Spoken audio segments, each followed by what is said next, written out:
Hey guys, AntVenom here, and welcome back to another Minecraft video. And Testificate wanted to say hello too. Say hello, little guy. Say hello. Say hello. You just want to look at me, don't you? That's okay. Impromptu staring contest while I do my intro here. So, anyways, welcome back to another Minecraft video. And today I'm going to be showing you guys the 9th weekly snapshot for 2012. And there's actually quite a bit to note in this update because there is a, well, I guess you could say technically there's a new block and there's also a new mob as well. So let me go ahead and let me get into showing you guys all of this here. So as you guys can see behind the Testificate that is still staring at me here, you can see that on the bottom of all these blocks here, there are upside down stairs, and these are placed just about as, easily as one would think. All you have to do is come to the bottom of a block just like this, and by the way, there's no new crafting recipes or anything. You just place your regular stairs on the very bottom of the block, and it will place them upside down. Are you serious right now? Are you serious? Okay, you are done. Like, that was way too creepy. I think that Testificate must have known who I was or something.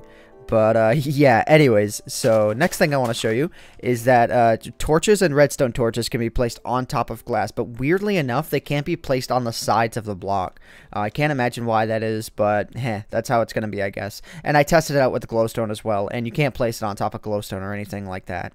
While in creative mode, whoa, crap. Okay, there we go. So as you can see, regular nether portal can now be punched out by hand. I tried doing this in survival mode, and I punched at it for a good 30 seconds, and it did not budge unless it requires a pickaxe or something. I'm not really too sure, but I'm not going to go getting into that right now. But if you can punch this out in in survival mode, be sure to let me know.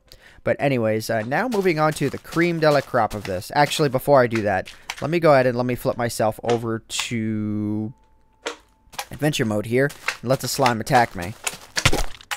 So you can kind of hear in the background there. They make a noise now when they attack you. You can kind of hear it there. Let me go ahead and let me flip myself back to creative. I'm not sure. Okay, good. So he's not coming after me anymore. So anyways, the last thing that I wanted to show you guys are the iron golems that now spawn within villages. And they can also be crafted as well, and I'll go ahead and I'll get into that here in just a second.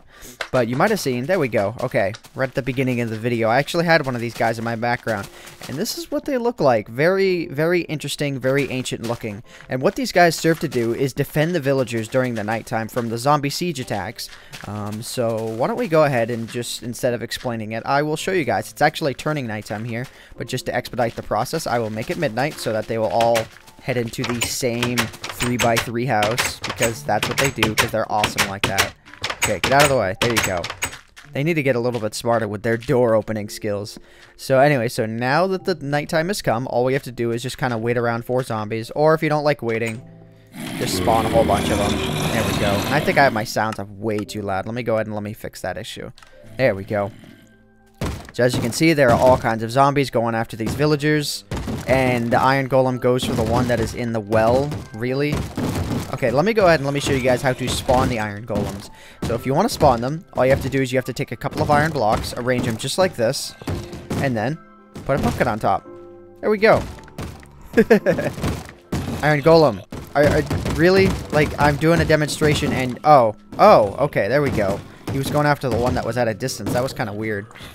So as you can see, the iron golems will throw up the zombies, like they will just toss them right up in the air. Let me go ahead and let me place one right here, because this iron golem is more than sure to go after. There we go. There we go. That's a demo right there. So yeah, they will defend the villagers during the night. And obviously, if this is in hard mode, there's no guarantee that they're going to be able to protect the villagers. But since this is only on normal mode right now, the zombies are not actually able to break down doors. Kind of confused though why this golem isn't going after whichever one it's looking at. Okay, that was kind of weird. It seems like there's still a couple of glitches with them right now. But what I'm going to do now is I am going to attack it myself, because they actually drop some pretty notable items. And since these guys can spawn within villages, this does give another natural way for you to obtain the items that are about to drop. Hopefully they actually do drop. There we go. So it can drop anywhere between 1 and 5 iron ingots, or 3 and 5 iron ingots, and then I think it's anywhere between 1 and 2 roses. Not really too sure why they drop roses. You think they would drop vines or something because there's vines growing all over them. But anyways, what else? Is there anything else? Okay, yeah, there's one more thing that I wanted to show you guys with this update. I'm going to go ahead and I'm going to flip it to peaceful just to get rid of all these zombies and flip it back to daytime. There we go. So yeah, the next thing that I wanted to show you guys, or I should say the very last thing, is that the camera controls, if you guys remember from 1.9, I believe it was pre-release 6, there were these camera controls within the game where you could move your camera around in really weird ways. So if you use the I, J, K, and L buttons, you can do this. You can move your camera up and down just like this, just like you would think. And it's just, you know, it's just basically moving your camera, but it's just doing it in a really smooth way. But the ones that sort of mess with your orientation are the Y and H keys. They kind of zoom in and zoom out like this. And just like it was before, if you zoomed out way too much, your view would eventually end up upside down, and it's really, really weird. But what's even weirder is when it's like this, if you hit F5, it just goes totally trippy. Like, look at this here. Like, I'm looking at myself underneath the earth, and it's just really, really bizarre. It really kind of gives like a whole skyscraper type look though on this. I mean, you got to consider these blocks that are right here in my view are not actually that far out of my view. But let me go ahead and let me hold the H key to try and bring me down to life here. Oh, I'm upside down. Okay, let me fix that. And then I'll hit F5 here and try and fix it up a bit. Now, the only downside with this is that, at least as far as I tried with all the keys that I tried, there's no way to actually reset the view. So if you mess this up by hitting like the N and M keys, which is what's doing this barrel roll rotation, do a barrel roll. Yeah, if you get it messed up and you can't really straighten it out again, see, like if you have a little bit of trouble doing that, even though it's not too difficult, but if you do have trouble and you can't get it, you know, just perfect or just the way you want it, then the only way to reset this is by exiting out of Minecraft and then going back in.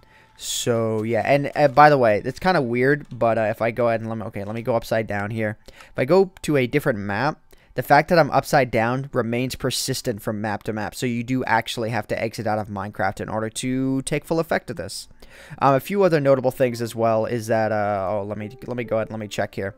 Oh yeah, I probably should show you guys this just because it's kind of like a bug right now. It's not really intentional at all. But let me see if I can find a snow biome here. I'm not sure if I'm going to be able to. I think if I start up a new world and I go to, and I type the C12W08A, and then I go ahead and I let that spawn, and then I go to coordinates 300 by 300, I'll actually be able to show you guys the example of this. Yeah, this is the world that I'm looking for. So if I go ahead and I start flying here, and it's going to be off in this direction, I believe. Yes, okay. So if I head off to coordinates 300 by 300, there's currently a glitch happening right now. And by the way, I've shown you guys all of the new features of this, and yeah, I've shown you guys all the new features of the new snapshot. Now I'm just kind of showing you the bugs of the snapshot. And I would not doubt by the time you see this, there might be another version of the snapshot out that'll show this. That'll show that this is fixed. But the taiga biomes here, it's only spawned like a couple of trees here and there, and there's a wolf down there killing those sheep. Ah, the life of Minecraft showing itself. But yeah, so these trees only really show themselves like very rarely and like on the edge of the biomes, it seems. And swamp biomes as well seem to be like really flat, and they don't spawn many trees as well. So I'm not going to go wasting your time showing you guys all of the bugs or anything like that. I'm just going to go ahead and I'm going to end off the video here, guys. I hope you guys have enjoyed, and if you want to download the snapshot, be sure to check the link in the description below. But anyways, my name is AntVenom, and I bid you all farewell. Thanks so much for watching.